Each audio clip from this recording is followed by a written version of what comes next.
Hey everyone, it's Friday, which means it's time for another Short Fiction Friday. This week I read three short stories: Man from the South by Roald Dahl, The Most Dangerous Game by Richard Connell, and The Gift of Cochise by Louis L'Amour. I'll start off with Roald Dahl, Man from the South. This story first appeared in Collier's magazine, September 4th, 1948. Roald Dahl, of course, is most famous for his children's fiction: Charlie and the Chocolate Factory, James and the Giant Peach, Matilda, many more. But he wrote loads of more adult short stories as well. This story is about a high stakes bet, and our point of view character is the impartial observer or the referee in this bet. The bet is between a young cadet and like an eccentric old man, and they're betting on, will the boy's lighter work properly 10 times in a row? If it does, the boy will win the old man's Cadillac. But if it doesn't work properly, then the young man will have his finger chopped off. This is a simple story told in a very straightforward style, with sort of a humorous edge to it, and it ends on a punchline, which obviously I'm not going to spoil. This reminded me a little bit of the John Lutz short story that I read last week, in that it's just straightforward, basic fun, right? Yeah, I quite enjoyed this one. All right, the next story I read is also in Spellbinders in Suspense. It's Richard Connell, The Most Dangerous Game, which first appeared in Collier's magazine, January 19th, 1924. I feel like this is one of the most famous suspense thriller short stories of all time.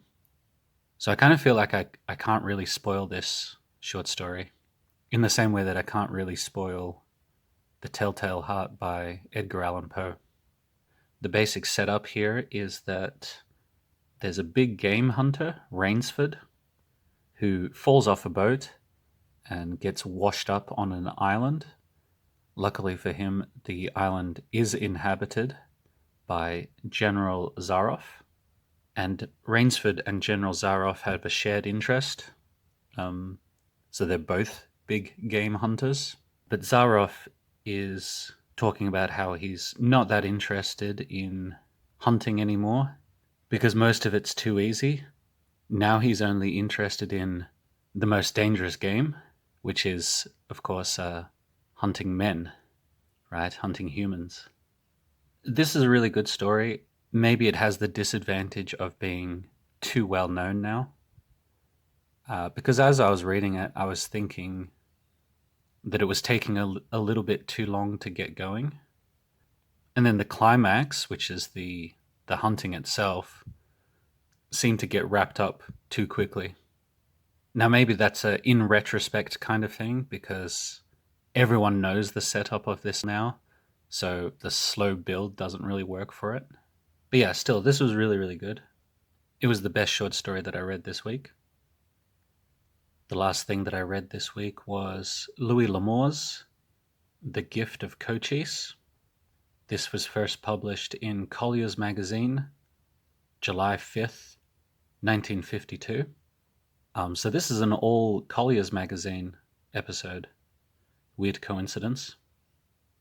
Louis L'Amour is probably the most famous Western writer there is. And I've really enjoyed one of his other books that I read, The Burning Hills. So I was really looking forward to this one. Now, this one I could spoil a bit more, so I'll be careful to try to avoid certain parts of the plot.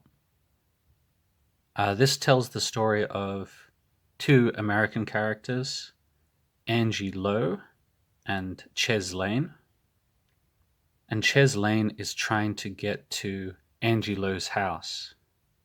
Now, the problem is that Angie Lo's house is in what is currently Apache territory, right? So there's a danger of attack. Independently, so both these characters acting on their own, they both win the respect of the Apaches. And eventually they do kind of meet up. This was good. I think I did like The Burning Hills a little bit more. Louis L'Amour writes in a way sometimes which I find a bit whiplash-inducing. Like he switches from one scene to another scene really quickly. But that's not even really a criticism. That's just something I've noticed. It wasn't really a problem. Yeah, this was good. All three stories were good this week. Now I will rank the stories. And I think I might have to expand this top 10 to like a top 15 now. Just because, obviously, as I read more and more stories, there's more and more good ones. I'm going to put the Roald Dahl story just above John Lutz. So that'll go number 8. The Richard Connell story was even better. Let's put that at number 6. So just under Arthur Miller. And the Louis L'Amour story, not quite as good. I'm going to put that number 13, just under Basil Copper. All right, time to pick some short stories for next week too.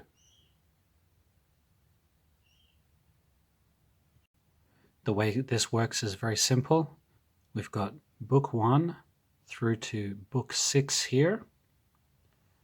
The 6-sided die selects the book, and then the 12-sided die selects the story within the book.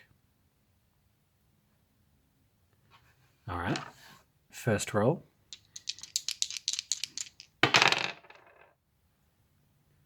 Five and 10. So that's the werewolf book.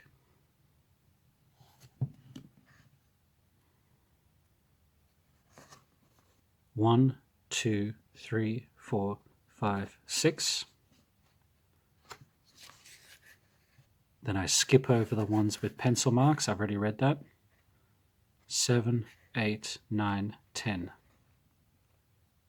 And I Shall Go in the Devil's Name by David Sutton. And that's 14 pages. Okay, I'm going to keep rolling until I get at least 50 pages.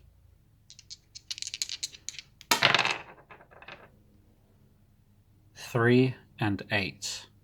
So that's Spellbinders and Suspense. 1, 2, 3, 4, 5, 6, 7, 8. The Treasure Hunt by Edgar Wallace. And that's 17 pages. So far we're up to 31 pages. Okay, third roll. 1 and 9.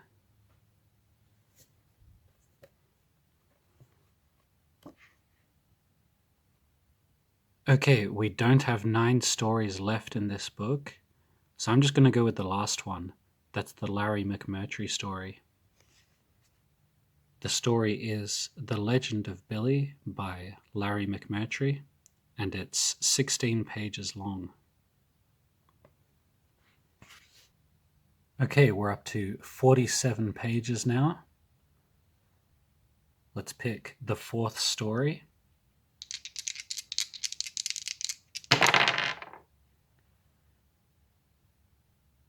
Six and 5. So we're looking at Dark Love. 1, 2, 3, 4, 5.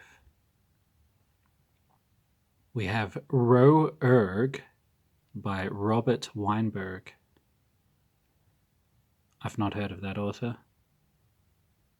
And that's 16 pages, which takes us well over the 50-page total. All right, 4 short stories for next week.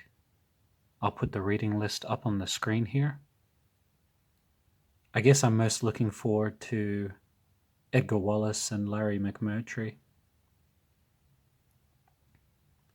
Yeah, go read these short stories if you can. And I'll see you all next week. Thanks for watching. Bye.